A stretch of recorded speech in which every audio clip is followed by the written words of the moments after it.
Deadlock is fun.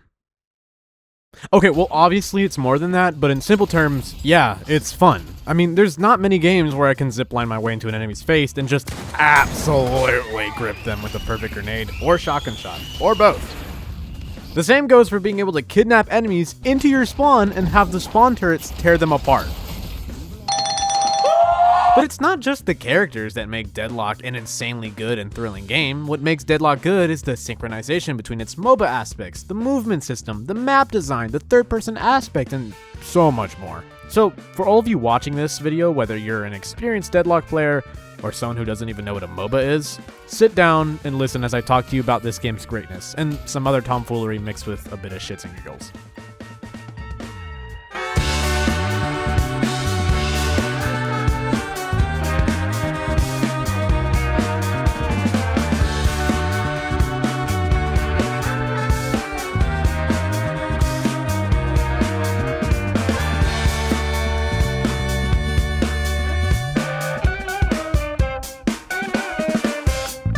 I have come to hate MOBAs and hero shooters, and yet I still play Deadlock because Deadlock adds something to these two genres, refines them, and puts in a little bit of spice to cook up the finest dessert in gaming, and boy, I am full.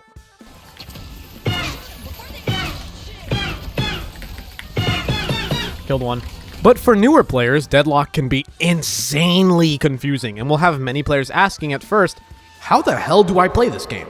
Is this a bad thing? No, Deadlock is a mix of a hero shooter and a MOBA, which is one of the more complicated genres of gaming. For me, as someone who barely played or knew much about MOBAs, I found it really fun learning slowly on my own, because every time I learned something and put it into my gameplay, I would always be rewarded. Stuff like learning what counter items are, or simple things like pushing out lanes and learning about the soul economy. As you continue to make progress in your game knowledge, the game becomes easier and easier, as well as making it a lot more engaging and fun. Also, unlike many bad hero shooters out there, the characters are really well done, and the voice acting is phenomenal. I can't believe I'm here next to you. That's what The Last does. Makes dreams come true. You smell even better when you're awake. What? I mean, the only other game that has come close to bringing me that same amount of joy that Deadlock has is, funny enough, TF2. And you know who made TF2? Valve. You know who's currently making Deadlock? Valve. TF2 was a game I used to play for a while, and the characters, despite being simple look-wise, had so much life brought to them, and the community shared that same life, from SFMs to cool concept items, and an economy around hats.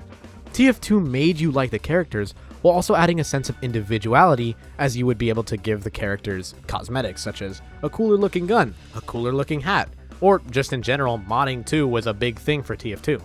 Does Deadlock have skins?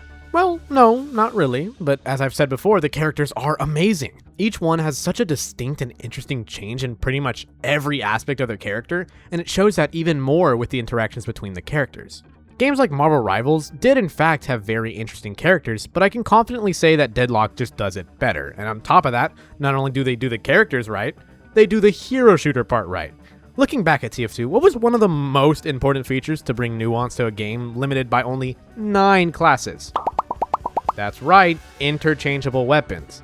TF2 introduced the ability to change how your character plays throughout the game. Obviously, certain subclasses or loadout tweaks birthed from this customization were stronger than others, but all of them had their downsides, meaning not one subclass was dominant. In a game like Marvel Rivals, you can get sick of a character and not have any way to bring a new sense of fun to the table besides buying cosmetics. If I get tired of playing regular stock sniper, I could switch to something like the Huntsman, completely changing how the character plays while also refreshing how much fun I can have before getting bored again. Deadlock manages to follow this path with its MOBA system. Because Deadlock is a MOBA, it's bound to have many characters, which all have their unique gameplay, strengths, and weaknesses. However, the idea of classes is still implemented as certain characters are orientated for support, DPS, or tank.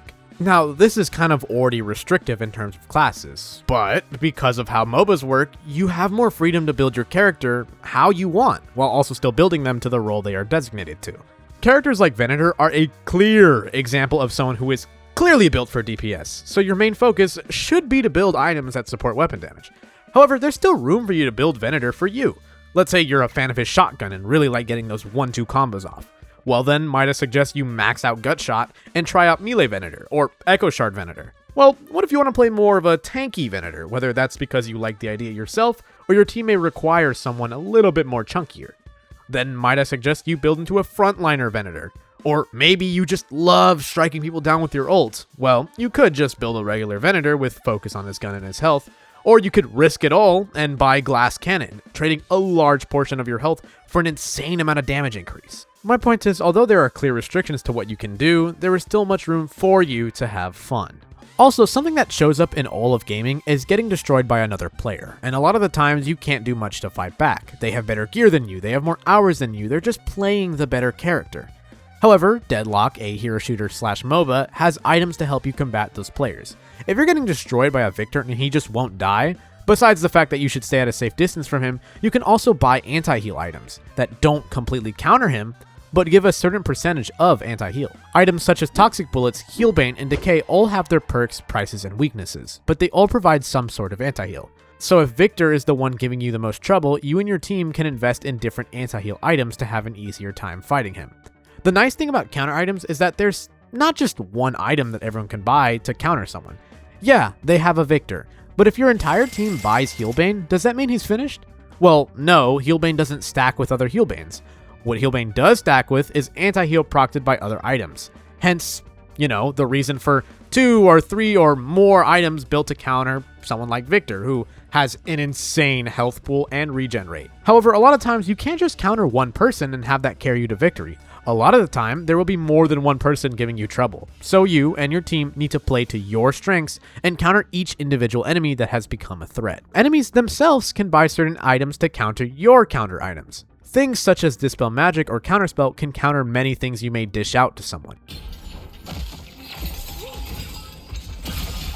Because you can't just buy the right items and win. You need to actually be good at the game to get value out of the game, which is a type of satisfaction that other games don't give into as much.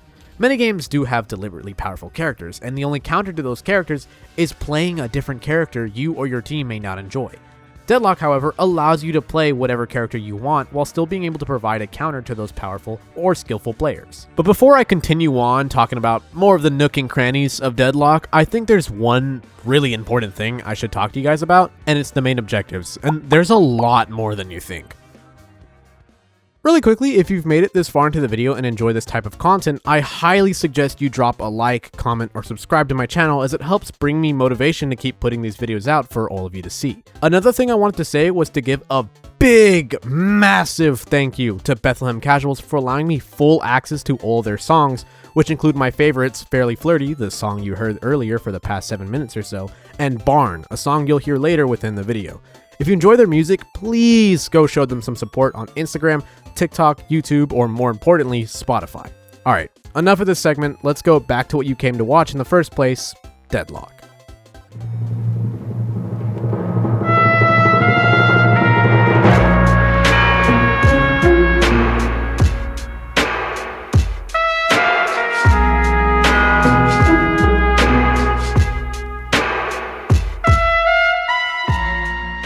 While in the process of editing this video, one of the more important objectives, called the Urn, got a huge change with the most recent update, so I'll quickly explain the other objectives so I can talk about this new Urn change, which I have a lot of positive and negative thoughts on it. Alright, you ready? Here we go.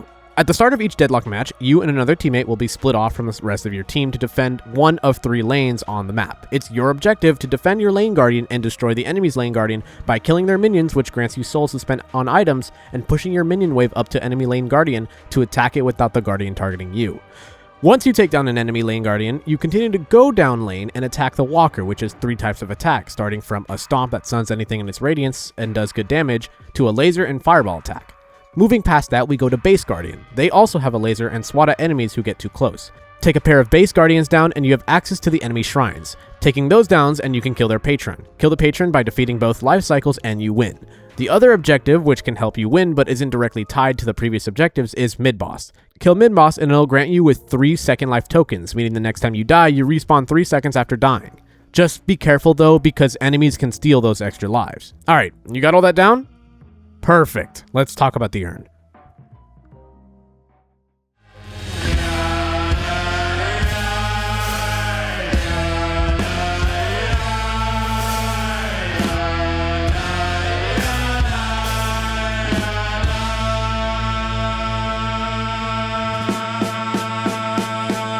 In previous patches, the urn was a simple objective that you would take from one side of the map to the other, which would instantly turn the urn in, giving the team who delivered the urn souls and stat boosts. Back then, the urn's comeback mechanics for teams behind in souls was to make the urn delivery spot closer to the losing team's base.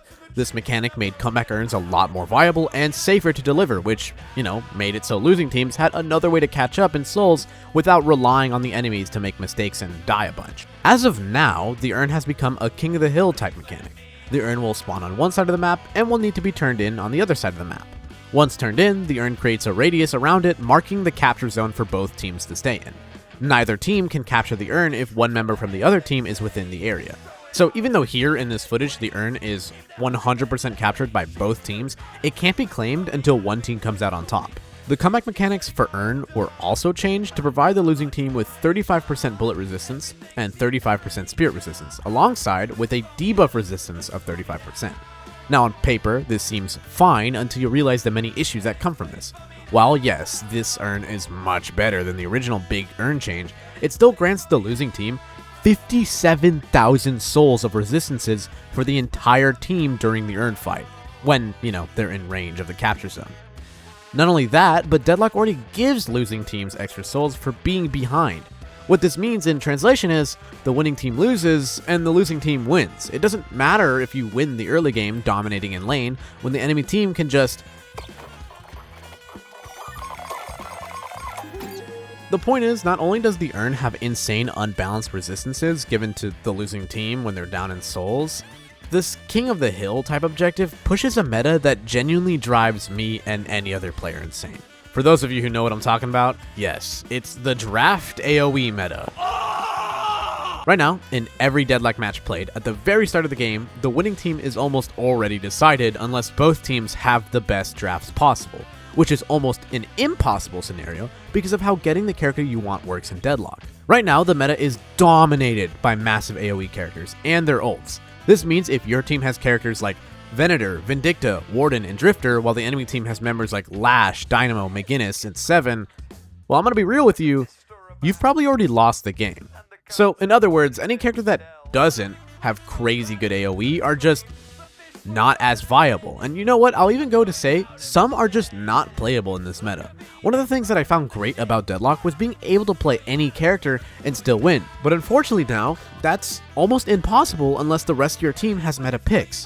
What this means for someone like me is that I have to pray that my randoms or stack end up playing meta characters so I can play Holiday, a character with minimal AoE. So, to summarize, winning in this game is punished by one of the most important objectives in the game, along with the game being dominated by AoE characters, which, depending on both teams' drafts, can almost guarantee who wins the game at the very start, and then you just have to sit there playing 30 minutes and getting absolutely destroyed. I love Deadlock, but I think if they were just to revert all the updates back to the original urn, it'd be 100 times better than the current patch we play. At least, back then, I could play Holiday and not have to worry if my hero was a throw pick, because I don't have that much AoE.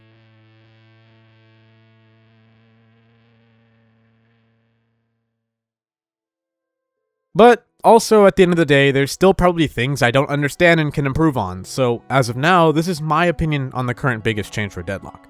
Will it change in the future? Maybe, but for now, all I can do is just continue to play this game and have my fun.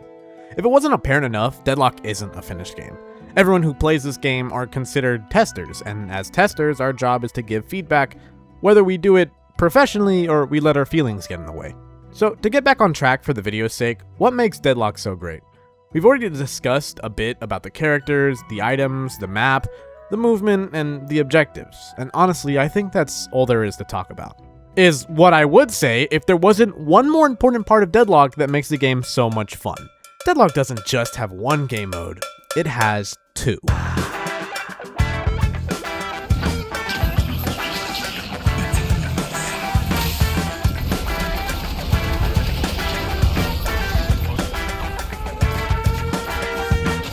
Street Brawl takes the core basics of its regular mode, destroying towers and upgrading or buying items for your character, but with a twist. Instead of there being a shop and instead of being able to level up your character on your own, each round of Street Brawl gives you 3 rolls of randomized items to pick from, with 1 reroll in case you wanted to get something else. The same amount of levels are given to each player so that they can invest ability points into whatever they want.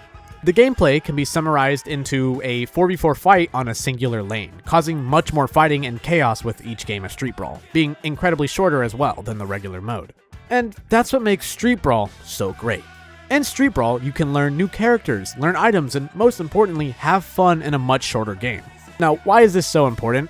Well, besides what I just mentioned, it lets players take a break from, let's say, a losing streak and refresh their minds with something less competitive while also having cool exclusive items to try out that regular Deadlock doesn't provide. Street Brawl feels more casual, but it doesn't remove the fun. See, the issue is Deadlock tends to give people a bit of a competitive drive, especially with the not so official but still important ranks. So when players get tired of that or is stuck with a bad mental, they can just play for fun in Street Brawl. A game mode not really orientated towards a competitive drive for winning or losing, but a drive for fun. Mix all the benefits of this secondary game mode and all of a sudden everyone is having fun. And if you're not, well, honestly, that's just a case of needing a break. Or maybe you'll be happier with their new PvE game mode, which is currently in the works. So with everything I wanted to talk about out of the way, do you see why Deadlock is so great? Because I can promise you, many others do. And I myself can't wait to see what comes next.